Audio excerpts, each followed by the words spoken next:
ముఖ్యంగా జగన్ గారు ముఖ్యమంత్రిగా ఉన్నప్పుడు దావోస్కి వెళ్తే ఏ విధంగా 1,26,000 కోట్ల రూపాయలకి ఎంఓయూలు చేసుకొచ్చారో మనం అందరం కూడా కళ్ళారా చూసాం. అలాగే విశాఖలో గ్లోబల్ ఇన్వెస్ట్మెంట్ సమ్మిట్ ఏర్పాటు చేసి 13.5 లక్షల కోట్ల రూపాయలకి ఎంఓయూలు చేయడం మీ అందరూ కూడా గమనించారు ఈ రాష్ట్ర ప్రజలు. ఎందుకు ఇది చెప్తున్నానంటే ఈ నెలలో సాక్షాత్తు ప్రధానమంత్రి గారు శంకుస్థాపన చేసిన 1,85,000 కోట్ల గ్రీన్ ఎనర్జీ ప్రాజెక్ట్ని ఆ రోజు విశాఖ గ్లోబల్ సమ్మిట్లో జగనన్న తీసుకువచ్చిన విషయం ఈ రాష్ట్ర ప్రజలకు ఇంకా గుర్తుందని నేను అనుకుంటున్నా.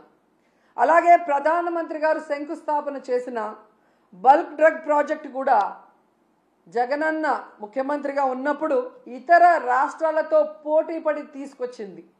దానికి భూమిని కూడా జగనన్నే తన హయాంలో కేటాయించింది నిజం కాదా అని అడుగుతున్నా.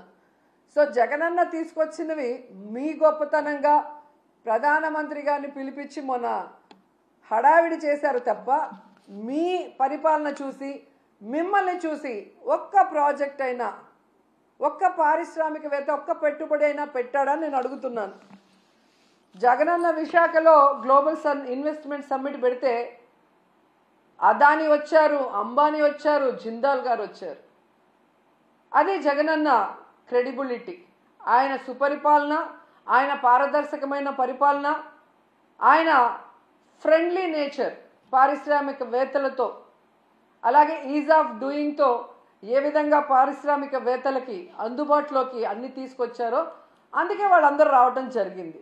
కానీ మీరు మీ హయాంలో ఒక్కరంటే ఒక్కరు రావటానికి భయపడుతున్నారు అంటే దానికి కారణం మీ అరాచక రెడ్ బుక్ పాలన కాదా అని నేను అడుగుతున్నాను. ఈరోజు ఇన్ని మాట్లాడి వెళ్ళిన మీకు ఉత్త చేతులతో తిరిగి రావడానికి సిగ్గు లేదా అని అడుగుతున్నాను.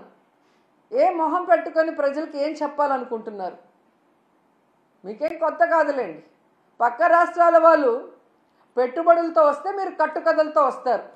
ఎవరి మీద తోసేద్దామా, ఏం చెప్పి తప్పించుకుందామా అన్న కార్యక్రమం మీకు తెలిసినంత బాగా ఎవరికి తెలియదు. దీనికోసం కాదు మీకు ఓట్లేసింది, మీకు అధికారం ఇచ్చింది, మీకు పదవులు ఇచ్చింది.